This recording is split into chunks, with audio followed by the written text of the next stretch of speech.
Very good afternoon, welcome to four sides TV. నేను విజయ్.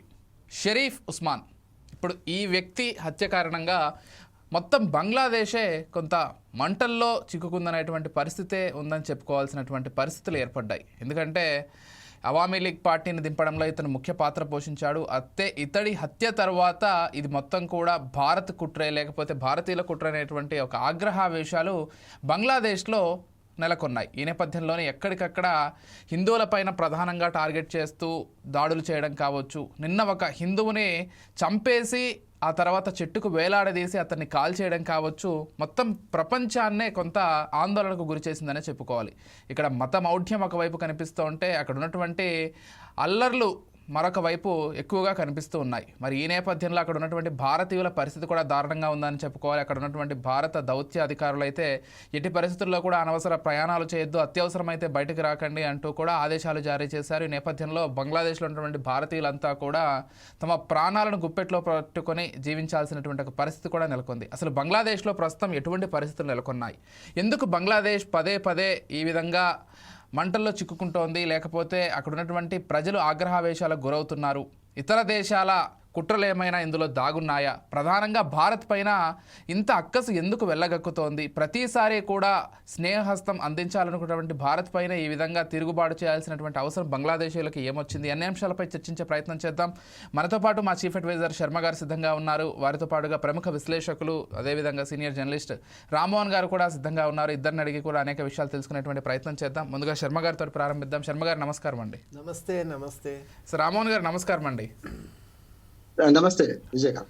శర్మ గారు ఎలా చూడాల్సి ఉంటుందండి, అంటే భారత్ బంగ్లాకి ఎంత చేసిందో ఒక భారత్కే కాదు ప్రపంచవ్యాప్తంగా ప్రతి ఒక్కరికి కూడా తెలుసు. అంతర్జాతీయ పరిణామాలను విశ్లేషిస్తున్నటువంటి ప్రతి ఒక్కరికి ఆ విషయం అవగతమయ్యే ఉంటుంది.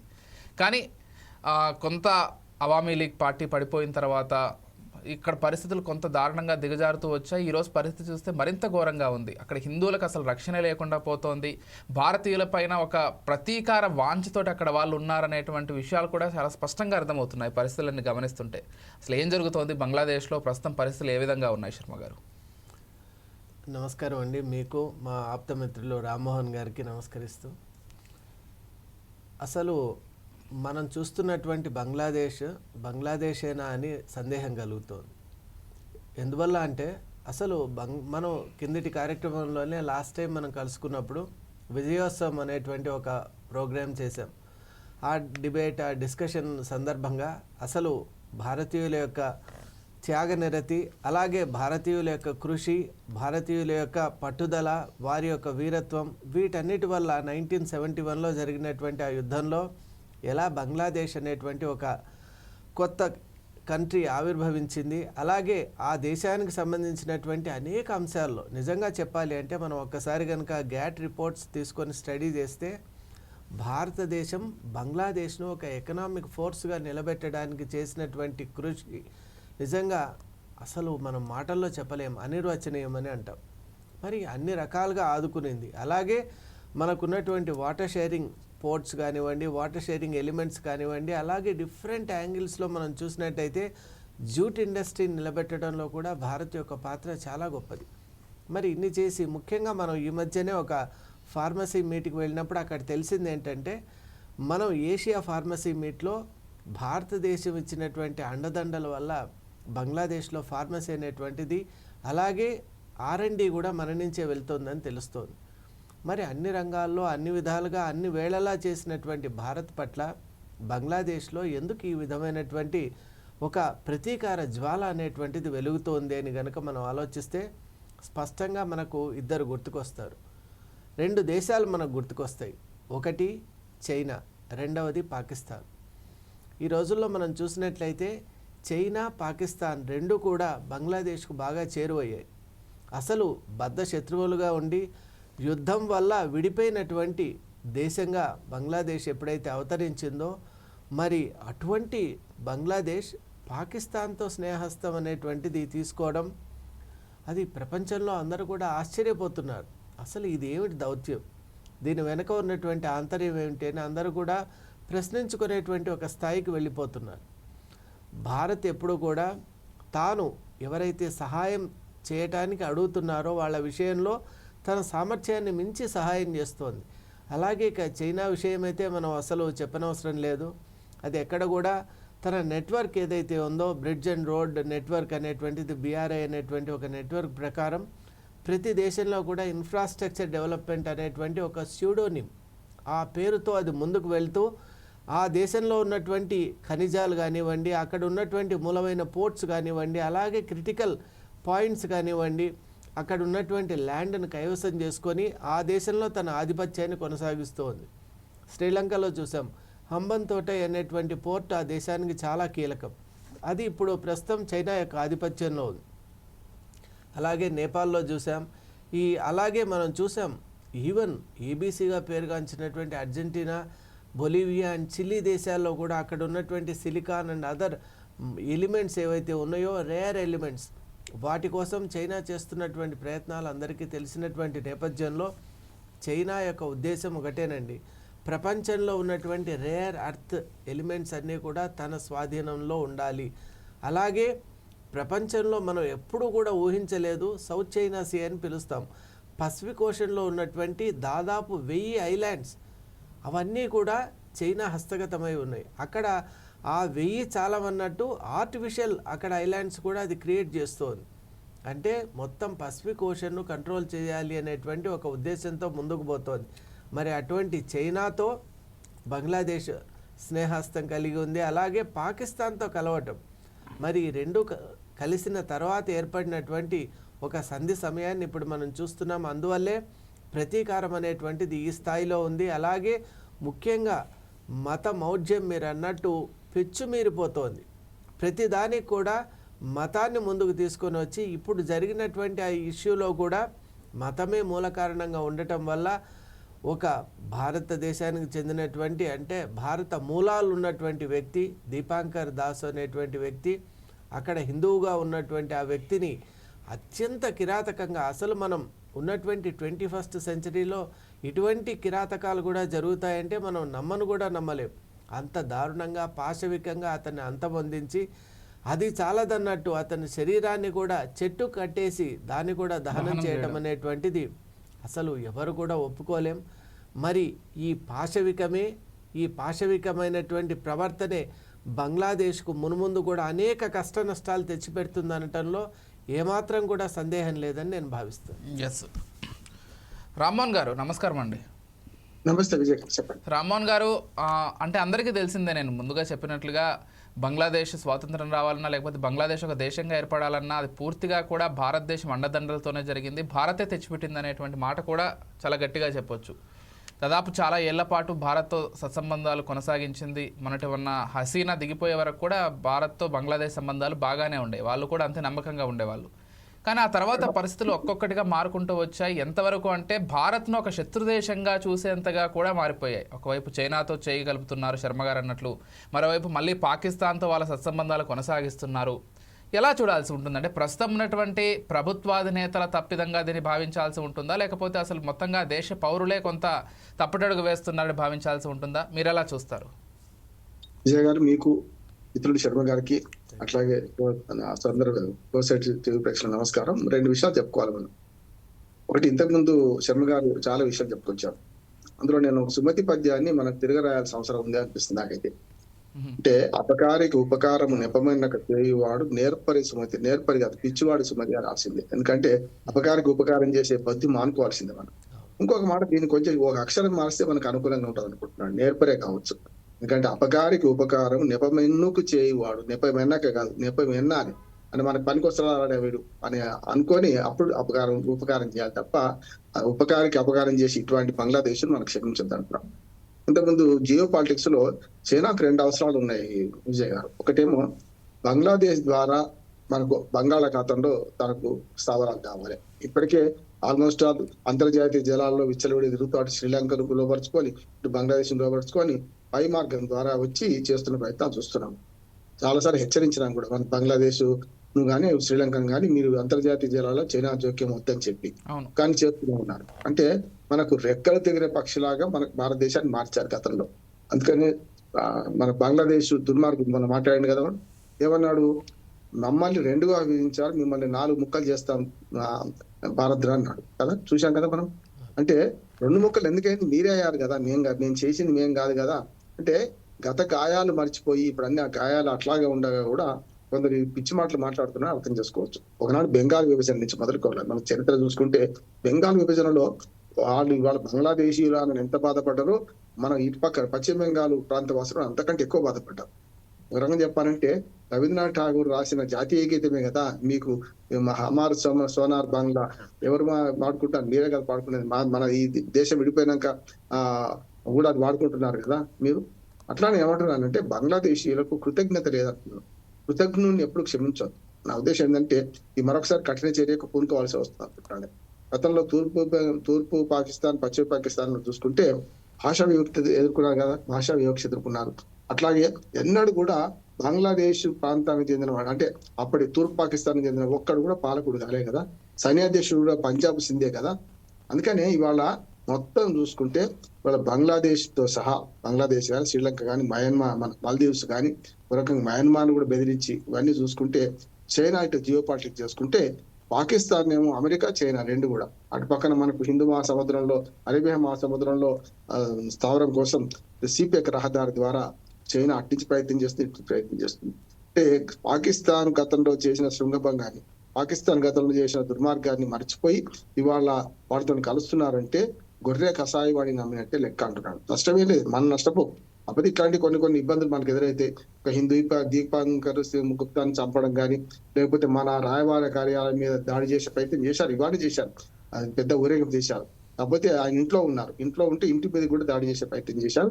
మనము మన బంగ్లాదేశ్ రాయబారికి వాళ్ళ సమన్లు పంపాము. ఇక్కడనే హైదరాబాద్ మన ఢిల్లీలో ఉన్న బంగ్లాదేశ్ రాయబారి సమన్లు పంపి దీని మీద తీవ్రంగా ఖండన వ్యక్తం చేశాం.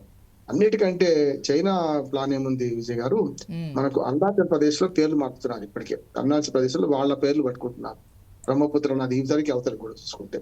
రెండోది ఏం చేస్తున్నారు, దాని ద్వారా మెల్లగా అంటే అందుకని చూడండి మన ప్లాన్ ఏమన్నారు 7 సిస్టర్స్ మొత్తం మావి అంటున్నారు. ఎంత దుర్మార్గం చెప్పండి. 7 రాష్ట్రాలు ఏవైతే ఇప్పుడు 8 సిస్టర్స్ అంటాం కానీ సిక్కిం ఇటు పక్క ఉంది కనుక సిక్కిం దాకా రాలేరు. కానీ వాళ్ళు మ్యాప్ లో బంగ్లాదేశ్ మ్యాప్ లో ఈ 7 సిస్టర్స్ అస్సాం నుంచి మొదలు పెడితే అరుణాచల్ ప్రదేశ్, త్రిపుర, మేఘాలయ, నాగాలాండ్, మణిపూర్ అన్ని చూపించుకున్నారు కదా వాళ్ళు. అందుకని అర్థమవుతుంది ఏంటంటే ఈ కుట్ర చాలా పెద్దది, దీని వెనుక చైనా ఉన్నది అర్థమవుతుంది.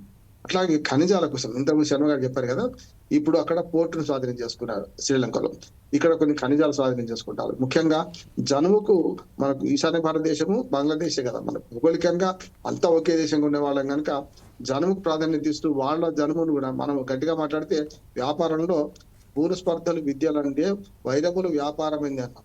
కానీ మనం వ్యాపారాన్ని కూడా వైరం చూపించకుండా మన పక్క దేశమే కదా మంచి దేశం కదా అని చెప్పి మనం వాళ్ళ జనుముకు ప్రమోట్ చేసినాం మనం. కానీ ఇప్పుడు ఏం చేస్తున్నారు వాళ్ళు, మన భారత భూభాగాన్ని 7 సిస్టర్స్ మొత్తం ఆ 7 రాష్ట్రాలు కబలించే ప్రయత్నం చేస్తున్నారు. రెండోది కూడా చెప్తున్నారు, గతంలో ఎంత నష్టపోయారు వీళ్ళు. దాదాపు 45 స్వాతంత్రం 57, 67, 77 అంటే దాదాపు 25 పాతిక సంవత్సరాలు పశ్చిమ పాకిస్తాన్ బిగి కవిగులు చెరలో ఉన్నారు కదా వీళ్ళైతే. భాషపరంగా అవమానించారు, ప్రాంతం పరంగా అవమానించారు, నాయకత్వం పరంగా అవమానించారు. చివరికి ఎన్నికల్లో తూర్పు పాకిస్తాన్ చెందిన ఏదైతే మన ఇప్పుడు బంగ్లాదేశ్ నాయకులు ఎన్నికైతే వాళ్ళకి అధికారం అప్పచెప్పుకుంటా చంపుకుంటూ పోయింది కదా, చూసాం కదా. అందుకని వాళ్ళ అవమానాన్ని మర్చిపోయి ఇవాళ వాళ్ళతో కలుస్తున్నారంటే ఇవన్నీ కూడా ప్లాన్ ప్రకారం ఒక ఉచ్చులో చైనా పాకిస్తాన్ ఉచ్చులో ఇరుక్కున్నారు. చైనానేమో ఆర్థిక ఉచ్చు బిగించింది, పాకిస్తాన్ ఏమో మతం ఉచ్చు బిగిస్తున్నది. ఇప్పుడు చైనా చేసేది ఏంటంటే ఆర్థిక ఉచ్చులో ఉన్నారు. అని చైనా ఏమంటుంది, మీరు సహాయం చేస్తారు, సహాయం ఎందుకు చేస్తున్నారు, ఊరికే చేయరు కదా. నిజంగా పాకిస్తాన్ కానీ మన ఇటు పక్కన బంగ్లాదేశ్ కానీ శ్రీలంక కానీ నేపాల్ కానీ వీళ్ళందరూ భూటాన్తో సహా తోక జాడిస్తున్నారు కదా. వీళ్ళందరూ నేర్చుకోవాల్సింది ఏంటంటే ఒక పాత సంగతి చూసుకొని నేర్చుకోవాలంటున్నాను. ఎందుకంటే బెలూచిస్తాన్ మంచి ఆదర్శం అంటే వీళ్ళందరికీ కూడా. బెలూచిస్తాన్ లో విమానాశ్రయం కట్టి మన పశ్చిమ పాకిస్తాన్ లో ఉన్న ఇప్పుడున్న పాకిస్తాన్ లో ఉన్న బెలూచిస్తాన్ లో చైనా వాడు ఆల్రెడీ మంచి ఆధునికమైన విమానాశ్రయం కట్టిండు. ఎవరి కోసం కట్టిండు, వాళ్ళ కోసం కట్టలే, పాకిస్తాన్ గడ్డ మీద నుంచి యుద్ధ విమానాలు నడుపుకోవడానికి కట్టారు. కానీ ఇప్పటికి కట్టి 4 ఏళ్ళు అవుతున్నా కూడా శర్మ గారు సవరించాలి, నాకు తెలిసి 4 ఏళ్ళు అనుకుంటున్నాడు, 2-3 ఏళ్ళు అయితే దాటింది. దాన్ని వాడనిస్తలేదు. ఇప్పటికి ఆ కొత్త విమానాశ్రయం అట్లాగే ఉన్నది. ఎందుకు వాడనిస్తలేరు, బెలూచిస్తాన్ గడ్డ మీదకి వెళ్ళి మీకు చైనా లాంటి దేశం ఎట్టి పరిస్థితుల్లో సైనిక చర్యను అనుమతించవని అన్నారు. అందుకని అటు పక్కన బెలూచిస్తాన్, ఇటు పక్క ఆఫ్ఘనిస్తాన్, పక్కనున్న అవి అట్లా పైన పఖ్తుస్తాను ఇవన్నీ చూస్తున్నాం కదా. ఇవన్నీ కూడా పెద్ద ఎత్తున పాకిస్తాన్ వ్యతిరేకంగా ఉంటుంటే మనకు కూడా అదే పరిస్థితి తీసుకురావడం చూస్తున్నాను. ఏమి కాదంటున్నానే అయితే, కాకపోతే కొంచెం ఓపిక పట్టాలి. సబర్ కాపాలి మీఠారా అయితే అన్నట్టు మనం ఈ పరిణామాలు గమనిస్తున్నాం. ఈ పరిణామాలకు వ్యతిరేకంగా సోవియట్ రష్యా కూడా మనతో కలిసి రావాలి. మనకు దురదృష్టం ఏంటంటే సోవియట్ రష్యా మనకైతే మిత్రుడు, అటు చైనాను కూడా అయితే సమర్థిస్తుంది. సమస్య ఎక్కడ వస్తుంది? అప్పుడు ఏమవుతుంది? మనం అమెరికా పక్కన మనం తప్పనిసరి అమెరికా పంచని చేరాల్సి వస్తుంది. అందుకని మొన్న చూశారు కదా, ఫస్ట్ టైం ఇప్పటిదాకా ట్రంప్ మనకు ఫోన్ చేశారు మోడీ గారికి. మొన్నటికి మొన్న మోడీ గారే ట్రంప్ కు ఫోన్ చేశారు. దానికి కారణం ఉన్నది. ఒక రష్యాని నమ్ముకుంటే లాభం లేదు. రష్యా ఎప్పుడైనా మిత్ర దేశం అనక అమెరికాను కనుక కొంత విచ్చలవిడితనం విడిచిపెట్టి పాకిస్తాన్కి పూర్తి మద్దతుగా ఉండొద్దు అనుకుంటే మనం కూడా వైస్ వర్స సంబంధాలు పెట్టుకోవాలని చెప్పి మోడీ గారే స్వయంగా మనకు ట్రంప్ కు ఫోన్ చేసి మాట్లాడారు. ఇది అంటే విదేశీ సంబంధాలలో ఇది ఒక నూతన వరవడి అంటారు. అట్టించి ఇటు రావడం కదా, ఇట్టించి కూడా two way traffic, one way traffic కాకుండా చేసే ప్రయత్నం చేసినాం.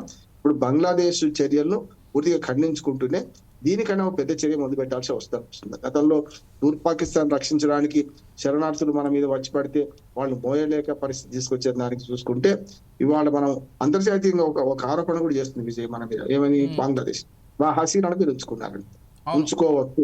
అంతర్జాతీయ ఒప్పందాలలో ఒక చిన్న సవరణ ఏంటంటే, అందులో ఎవరైతే రాజకీయ కారణాలతో ఉరిదీస్తా అనుకుంటే వాళ్ళను ఉరిదీయకుండా మనం ఉంచుకోవచ్చు. అంతర్జాతీయ ఒప్పందాలు ఉన్నది.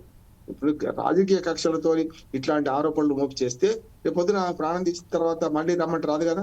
అందుకని మనం అంతర్జాతీయ ఒప్పందాలు కొన్ని కుదురు మానవ హక్కుల హననం జరిగినప్పుడు కానీ, లేకపోతే రాజకీయ కారణాలతో ఉరి శిక్షలు విధించినప్పుడు కానీ మనం ఉంచుకోవడానికి మనకు అవకాశం ఉంది. అంతర్జాతీయ ఈ శత్రువులను ఉపయోగించే దానిలో తీవ్రవాదులను అప్పగిస్తాం, కానీ ఇటువంటి రాజకీయ నాయకత్వం అప్పగించమనే దాని మీదే మనకు స్టికార్ అయి ఉన్నాం. ఇప్పుడు అంతేందుకు టిబెట్ నుంచి నేను చిన్నప్పటి చూస్తున్నాను. దళై లామాను మన దగ్గర ఉంచుకున్నాం కదా. చైనాకు కంటగింపుగా ఉన్న ఆయన యువకుడుగా వచ్చాడు. వాళ్ళకి 90 ఏళ్ళ ముసలుడు, ఆయన 97 ఏళ్ళు అనుకుంటా ఆయన కూడా. ఎందుకంటే అప్పటి నుంచి ఇప్పటిదాకా మనం మానవ హక్కులను కాపాడుతూనే ఉన్నాం. పక్క దేశాలైనా సరే మనం కొంతవరకు కఠినంగా వ్యవహరిస్తున్నాం.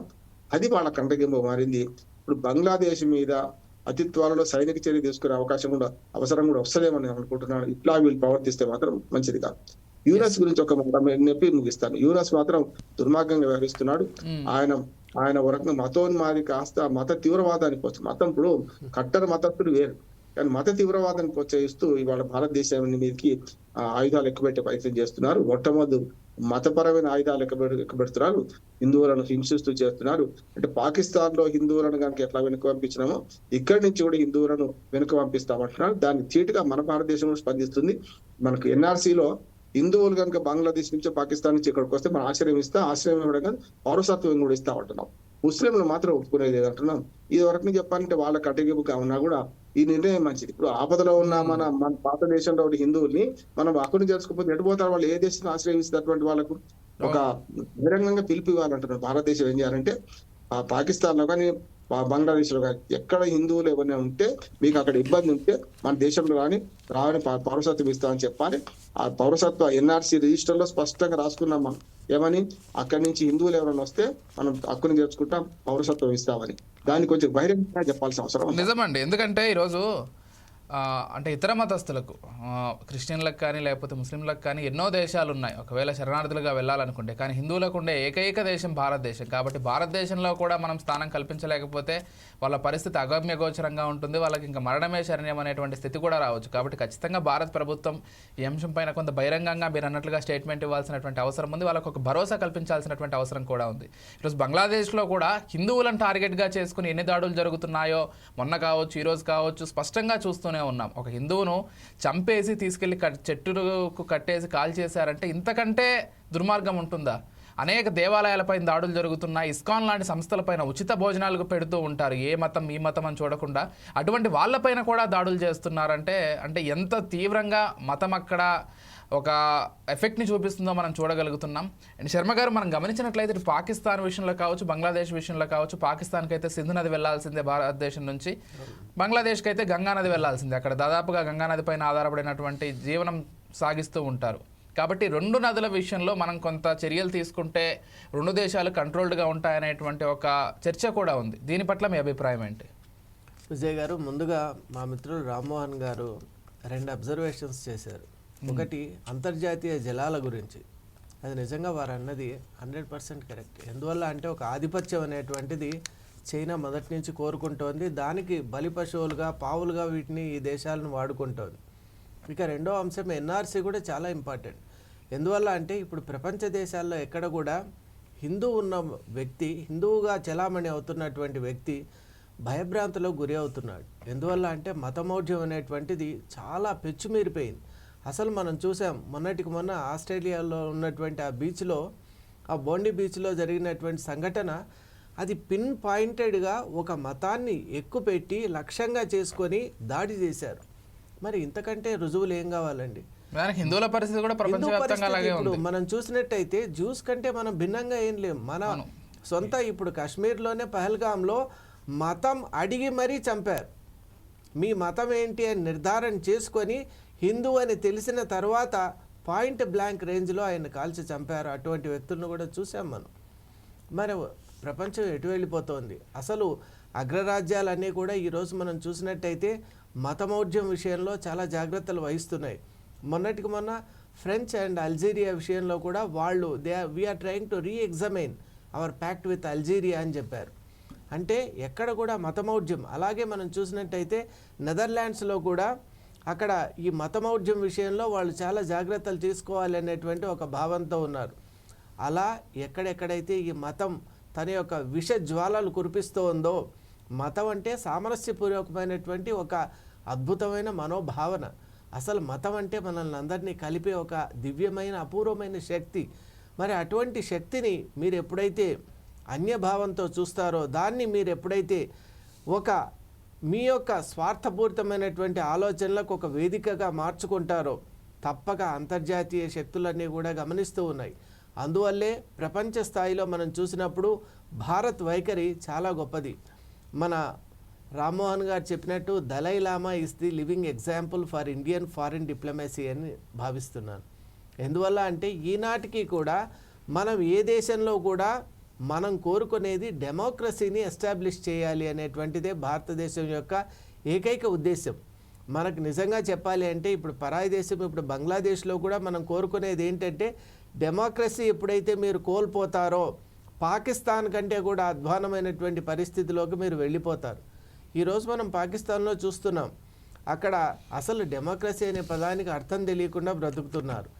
మరి వాళ్లతో చేతులు కలిపినటువంటి బంగ్లాదేశ్ పరిస్థితి కూడా అదే మారబోతోంది. కాబట్టి భారతదేశం ఇప్పటికి కూడా డిప్లొమసీ పాయింట్ ఆఫ్ వ్యూలో you are entering into the dangered waters, you are entering into the wrong plane అని చెప్పి వాళ్ళు హెచ్చరిస్తూ, ఇక్కడ హసీనా విషయంలో కూడా తీసుకున్నటువంటి జాగ్రత్త ఏమిటి అంటే అసలు డెమోక్రసీని మీరు ఎప్పుడైతే సుస్థిరం చేస్తారో మిగతా అన్నీ సజావుగా ఉంటాయి అనేటువంటి ఏకైక లక్ష్యంతోనే మనం ముందుకు వెళ్తున్నాం. అలాగే భారతదేశం కూడా చాలా స్ట్రాటజిక్గా ఆలోచించవలసినటువంటి సమయం కూడా ఆసన్నమైందని నేను అనుకుంటున్నాను. ఎస్. అండ్ శర్మ గారు, నేను అన్నట్లుగా నదుల విషయంలో ఇటు సింధు నది కావచ్చు, గంగా నది కావచ్చు, రెండు నదులు కూడా మనం మానవతా దృక్పథంతో పూర్తిగా వాళ్ళకి నీటినిచ్చే ప్రయత్నం చేస్తున్నాం. కానీ వాళ్ళు చేస్తున్నటువంటి చర్యల కారణంగా మానవతా దృక్పథం వాళ్ళపైన చూపించడం ఎంతవరకు అవసరం అనేటువంటి చర్చ కూడా ఉంది. రామ్మోహన్ గారు కూడా ముందు అదే చెప్పారు. సో అపకారికి ఉపకారం చేయడానికి సంబంధించి కొంత ఆలోచించి చేయాలేమో ఇప్పుడున్నటువంటి పరిస్థితులకు సంబంధించి. ఏం చెప్తారు? నిజంగా చెప్పాలి అంటే భారతదేశం అనేటువంటిది ఒక తాత్వికమైనటువంటి, ఒక ఉదారమైనటువంటి, ఒక ఉన్నతోన్నతమైనటువంటి, మహోన్నతమైనటువంటి ఆలోచన శక్తి కలిగినటువంటి ఒక ప్రాంతం అండి. అసలు ఇక్కడ ఉన్నటువంటి ఆలోచన శక్తి మిగతా దేశాలకు ఆదర్శవంతంగా మొదటి నుంచి కూడా ఉంటూ ఉంది. అందువల్లే లుక్ ఈస్ట్ అని అనేవారు.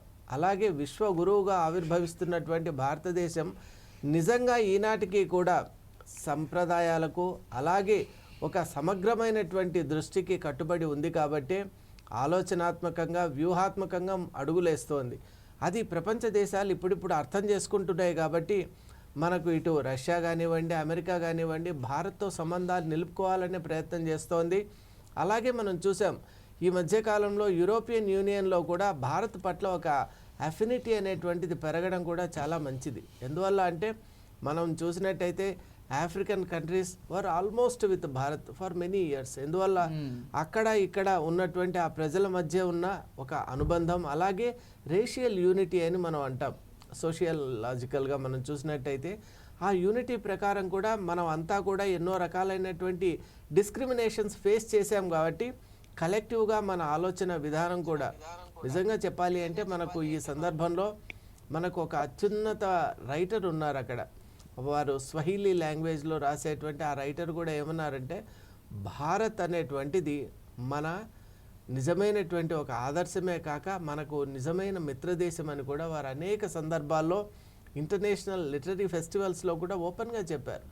కాబట్టి మనం చూసినట్టయితే ఆలోచన విధానం ఎప్పుడు కూడా పరస్పరం హితకరంగా ఉండాలి. అలాగే మతాన్ని మతంగానే మనం వాడుకోవాలి, కానీ మతాన్ని తీసుకొని వెళ్ళి ఒక రాజకీయ శక్తిగానో లేకుంటే ఒక వ్యాపార అస్త్రంగానో లేకుంటే మరొక విధంగా గనక మనం దుర్వినియోగం చేసినట్టయితే మన వల్ల ఇతరులు నష్టపోవచ్చు, కానీ అందరికంటే ఎక్కువ నష్టపోయేది ఎవరు ఆ విధంగా దుర్వినియోగం చేస్తున్నారో వాళ్ళే అని అనుకుంటారు. ఎస్, రామ్మోహన్ గారు చెప్పండి.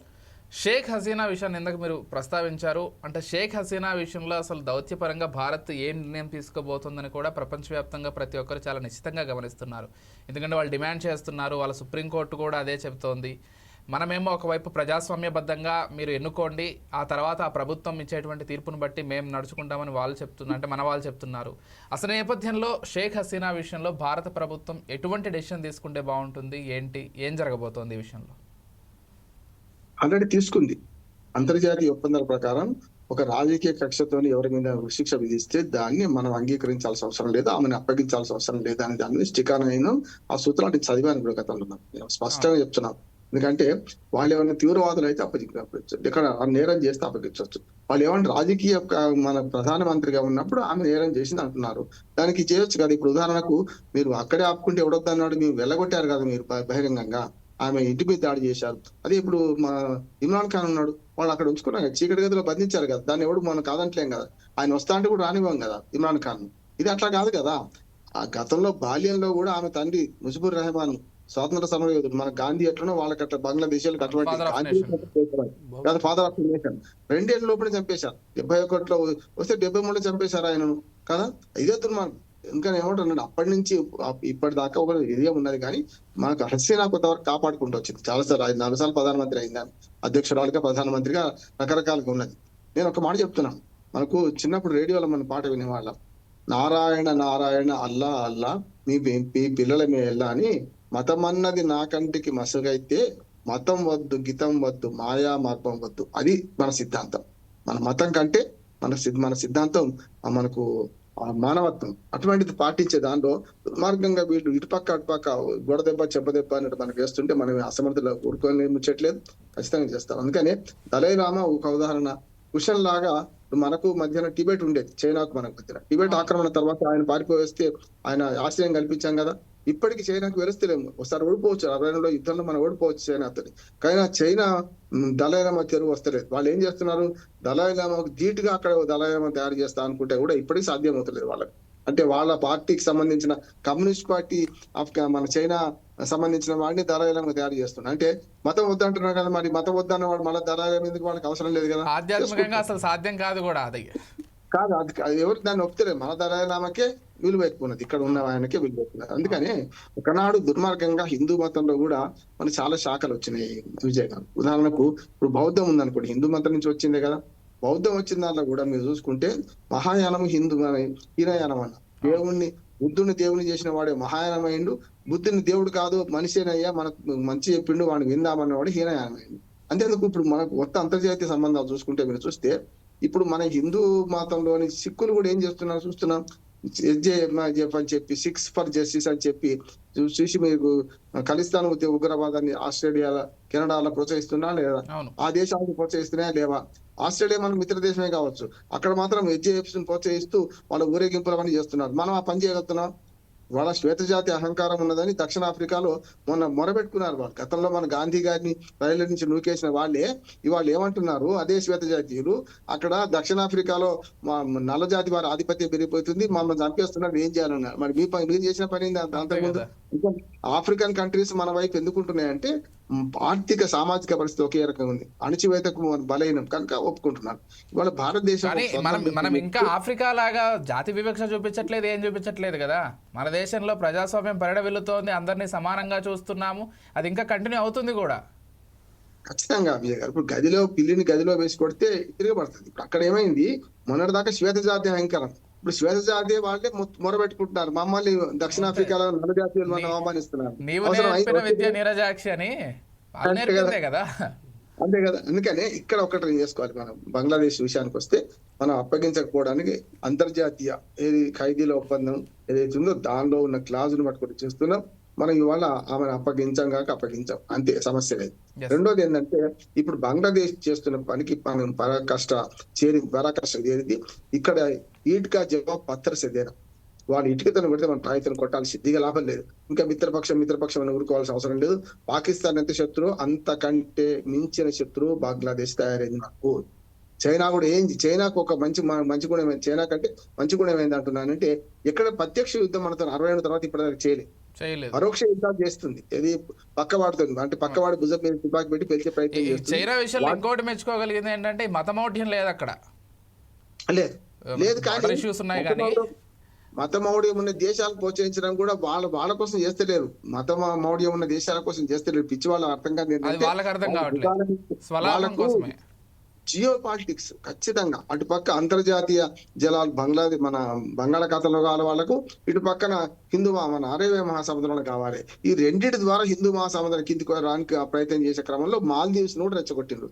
మాల్దీవ్స్ కూడా తోకదాడించింది కదా, ఏమైంది, మళ్ళీ మన దారికి రాక తప్పలేదు. అందుకనే మన విదేశాంగ విధానంలో ఇవాళ మోడీ గారు ఇవాళ వచ్చారు, 3 దేశాలు తిరిగారు.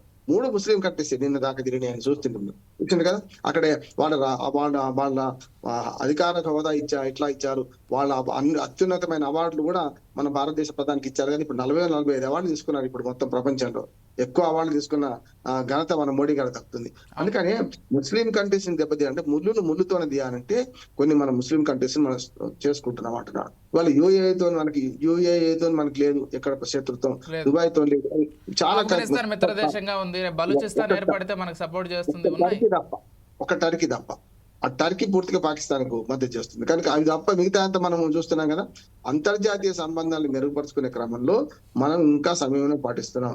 నో ఫస్ట్ యూస్, మనం అణ్వాయుధాలు ఉపయోగించాం, నెంబర్ 1. రెండోది ఎదుటి వారి సార్వభౌమత్వాన్ని కాపాడుతాం. అందుకని పంచశీల బోధించిన దేశం మన పంచశీలలు ఇవన్నీ ఉన్నాయి. అంటే ఎదుటివారి సార్వభౌమత్వాన్ని గౌరవిస్తాం, ఎదుటివారి అంతర్గత వ్యవహారాలు మనం జోక్యం చేసుకోం. 1 నిమిషం చాలు. నిజంగా చెప్పాలంటే మనం కనుక అమెరికాలకు జోక్యం చేయదలుచుకుంటే బంగ్లాదేశ్ ను నిమిషాల మీద మనం స్వాధీనించాలి. అది ప్రపంచ యుద్ధం వస్తుంది కదా. అందుకని చూడండి, మీరు చిన్న దేశాలే చైనాని తైవాన్ ఉంది. తైవాన్ మీద దాడి చేయడం సిద్ధంగా ఉంది చైనా. దానికి ప్రతిగా ఏం చేసింది, అమెరికా సహాయం చేసింది. ఇప్పుడు దాంతో ఏమైతుంది, తైవాన్ తిరుగుపోవడానికి కూడా చైనా సంశయిస్తుంది. ఎందుకంటే ఎప్పుడో స్వాధీనం చేసుకునేవాడు. అందుకే మనం ఏం చేస్తున్నాం, రష్యా మనకు అండగా ఉన్నంత కాలం మనం ఏం చేయలేరు. అమెరికాతో కూడా సత్సంబంధాలు కొనసాగిస్తూనే ఉన్నాం. మనం మొత్తం మీద మన తెరుగు ఎవరు రాకపోతే వాళ్ళ తెరుగు మనం పోతలేము. మన తెరుగు వచ్చిన వాడి పేరు ఇంకా శాంతి సామరస్యం అని ఊరుకుంటే అసమర్థత, మంచితనం అసమర్థత కావద్దు. ఎప్పుడు కూడా మంచితనంగా ఉండాలి. మంచికి చెడ్డ అన్నప్పుడు చెడ్డను ఖచ్చితంగా పరిశ్రమ చేయాల్సిందే, సమస్య లేదు. మన భారతీయ ఆత్మలో చూడండి, మీరు సంస్కృతిలో చూడండి, సాంప్రదాయాల్లో చూడండి, చరిత్రలో, పురాణాలు, ఇతిహాసాలు అంటాం కదా. ఇతిహాసాల్లో కురుక్షేత్ర యుద్ధం ఎందుకు జరిగింది, ఆపదాస్పద కానీ జరగాల్సింది జరిగింది. ఇది కూడా అంతే అంటున్నారు. రాముని అంటే రామాయణము, భారతం ఇతిహాసాలు అవి మనకు ఆదర్శాలు. కనుక చెడును శిక్షించడానికి శిష్ట రక్షణ, దుష్ట శిక్షణ ఎప్పుడైనా చేయాల్సిందే. ఆ సిద్ధాంతం పాటించాల్సిందే. ఇంకా శశవిష ఎక్కించుకుంటూ కూర్చోవాల్సిన అవసరం లేదు. బంగ్లాదేశ్ కు తోడ్కర్ జవాబ్ దేనా అంటే మనం ఖచ్చితంగా వాళ్ళు ఇటుకతో కొడుతున్నారు, మనం రాయితో కొట్టాల్సిన అవసరం అయితే ఉన్నది. భారతదేశం తన విదేశాంగ విధానాన్ని బంగ్లాదేశ్ పట్ల చేంజ్ చేసుకోవాల్సిన అవసరం అయితే వచ్చింది. ప్రజల శత్రువు కాదు మనకు, పాలకుల శత్రువు. మనం ఏం చేస్తాం? అవును, మీరు అన్నట్లుగా టర్కీ దేశానికి సంబంధించి కూడా మనం వాళ్ళకు కూడా ఉచిత వ్యాక్సిన్లు ఇచ్చాము. ఈరోజు వాళ్ళ టూరిజం అంత ఉందంటే ఖచ్చితంగా భారతీయుల ప్రోత్సాహం లేకుండా అంత ఖచ్చితంగా ఉండదు. అయినప్పటికీ వాళ్ళు పాకిస్తాన్కు బహిరంగంగా మద్దతు తెలుపుతున్నారు. తుర్కిస్తాన్ ఏం చేయలేము కదా అటువంటి దేశాల విషయంలో. ఆఫ్ఘనిస్తాన్ లో చూడండి, పార్లమెంట్ భవనం మనం కట్టించాం. రహదారులు మనం ఫ్రీగా. అమెరికా చేసిన పని, చైనా రష్యా చేసిన పని 30 ఏళ్ళు వాళ్ళు 30 ఏళ్ళు వీళ్ళు ఆఫ్ఘనిస్తాన్ లో తిష్ట వేసుకొని కూర్చున్నారు. కానీ మౌలిక వసతులు ఒకటి కనిపించలే. మనకి ఏమీ సంబంధం లేదు గట్టిగా మాట్లాడితే. కానీ మనం ఏం చేసినాం, వాళ్ళ పార్లమెంట్ భవనం పూర్తిగా ఉచితంగా మనం కట్టించినాం. అక్కడ రహదారులు మనం ఏర్పాటు చేసినాం. చాలా అంటే ఫ్రీగా. ఎక్కడ కూడా మనకు భౌగోళిక ఆకాంక్ష లేదు. చూడండి, గాజా మొత్తం స్వాధీనం చేసుకునే ప్రయత్నం చేస్తుంది అమెరికా. ఉక్రెయిన్ లోని మంచి ఖనిజాలు ఉన్న దగ్గర ఆక్రమణ చేసుకునే ప్రయత్నం చేస్తుంది అమెరికా. చూస్తున్నాం కదా. ఆ యుద్ధంలో లాభపడదాం అనుకుంటుంది. అంటే మనకి ఏమంటే షావుకారు అంటే ఊరికే వరదలో కొట్టుకుపోటట. ఈ ఆయుధ సహాయం చేసే ఈ అమెరికా అప్పిచ్చి ఆయుధ సహాయం ఎందుకు చేస్తుంది? ఆయుధాల బేహారి కనుక అమ్ముకోవాలి యుద్ధాలు ఉండాలి, భౌతిక యుద్ధాలు ఉండాలి. ఇప్పుడు చైనా అయినా అమెరికా అయినా వేరే దేశాలకు సాయం చేస్తున్నాయంటే స్వలాభం లేకుండా చేసే దేశాలు అయితే అస్సలు కాదు.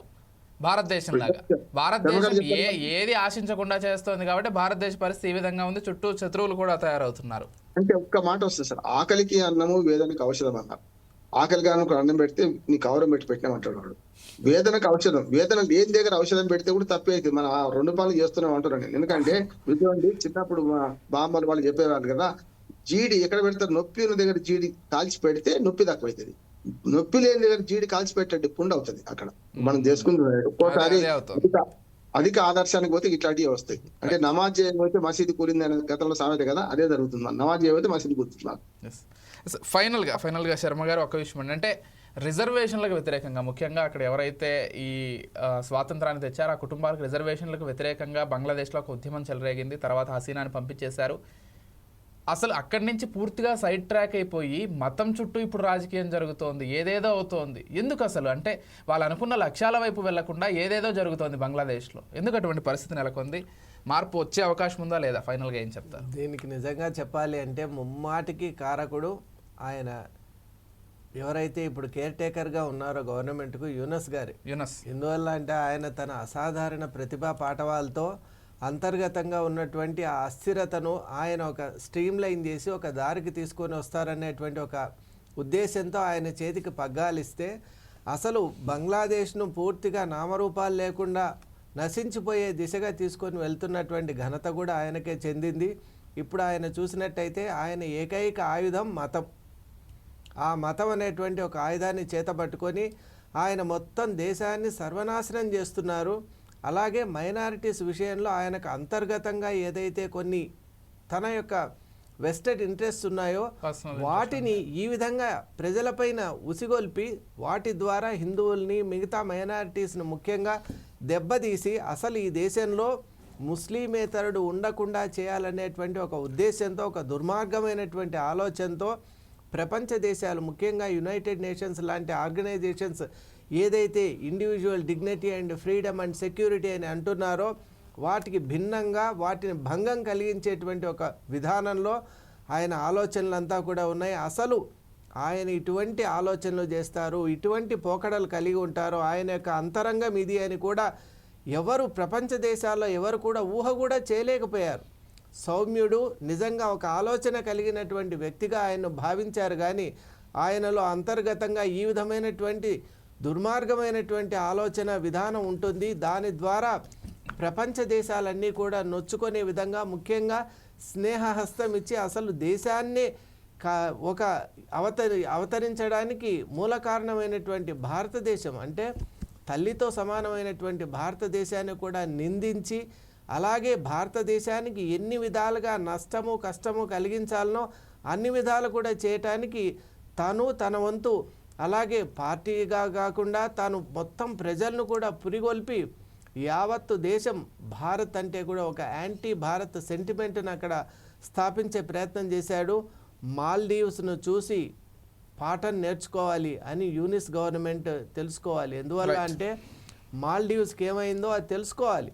అలా ప్రపంచ దేశాలన్నిటికీ ఆదర్శంగా ఉన్న భారత్ను చూసి అందరూ నేర్చుకోవాలి. భారత్ కూడా మన మిత్రులు చెప్పినట్టుగా వ్యూహాత్మకమైనటువంటి డెసిషన్స్తో ముందుకు వెళ్ళాలి అని ఆశిస్తున్నాను. థ్యాంక్ యూ శర్మ గారు, థ్యాంక్ యూ సో మచ్ అండి. రామ్మోహన్ గారు థ్యాంక్ యూ సో మచ్ అండి. డిబేట్లో పార్టిసిపేట్ చేసి అసలు ఏం జరుగుతుందో చెప్పే ప్రయత్నం చేసినందుకు.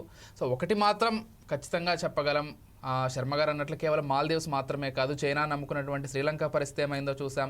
భారత్కు పూర్తిగా వ్యతిరేకంగా ఉండి చైనా అండదండలతో మొన్నటి వరకు ఉన్నటువంటి పాకిస్తాన్లో ప్రస్తుతం ఆర్థిక పరిస్థితులు ఎంత క్షీణించాయో, అక్కడ ప్రజలు ఎన్ని ఇబ్బందులు పడుతున్నారో, మరోవైపు బలూచిస్తాన్, ఆఫ్ఘనిస్తాన్ దేశాలతోటి రాజీ లేక ఏ విధంగా ఇబ్బంది పడుతున్నారో కూడా చూస్తున్నాం. రేపు బంగ్లాదేశ్ పరిస్థితి కూడా ఇదే విధంగా ఉంటుంది. ఖచ్చితంగా చైనాను నమ్ముకున్నా కానీ, లేకపోతే భారత్ పైన అక్కసు వెళ్ళగక్కినా కానీ, ఈ రోజుకి ఇదంతా బాగున్నట్లుగా, ఈ రోజుకి ఇదంతా ఏదో చిన్న గెలుపు సాధించినట్లుగా అనిపించవచ్చు. ఆలోచించవచ్చు కానీ భవిష్యత్తులో మాత్రం తీవ్ర పరిణామాలు ఎదుర్కోవాల్సి వస్తుంది.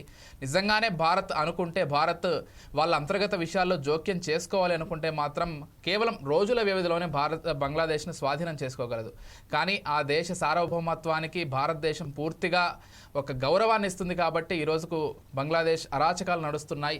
కానీ ఖచ్చితంగా భారత ప్రభుత్వం కూడా అక్కడ ఉన్నటువంటి హిందువుల పట్ల మరింత ఓపెన్గా ఒక స్టేట్మెంట్ ఇవ్వాల్సినటువంటి అవసరం ఖచ్చితంగా ఉంది, రామ్మోహన్ గారు చెప్తున్నట్లుగా. ఎందుకంటే వాళ్ళకు ఇక ఇతర దేశాల్లో ఉండేటువంటి పరిస్థితి ఖచ్చితంగా లేదు కాబట్టి భారతదేశం ఆశ్రయాన్ని కల్పించాల్సినటువంటి అవసరం ఖచ్చితంగా ఉంది అనేటువంటి ఒక వాదన అయితే వినిపిస్తోంది. చూద్దాం బంగ్లాదేశ్లో సమీప భవిష్యత్తులో పరిస్థితులు ఏ విధంగా మారబోతున్నాయి. నిజంగానే ప్రజాస్వామ్యయుతంగా ఒక ప్రభుత్వాన్ని ఏర్పాటు చేసుకుని ఆ దేశం బాగుపడుతుందా, లేకపోతే యునెస్ లాగా అతని మాటలు విని ఈ విధంగా మత మౌఢ్యంలోనే ఇరుక్కొని మరింత అల్లర్లకి గురయ్యి ఈ మంటల్లోనే తగలబడిపోతుందా, ఇవన్నీ కూడా చూడాల్సి ఉంటుంది. ఇది వాళ్ళ special discussion. Keep watching 4 Sides TV.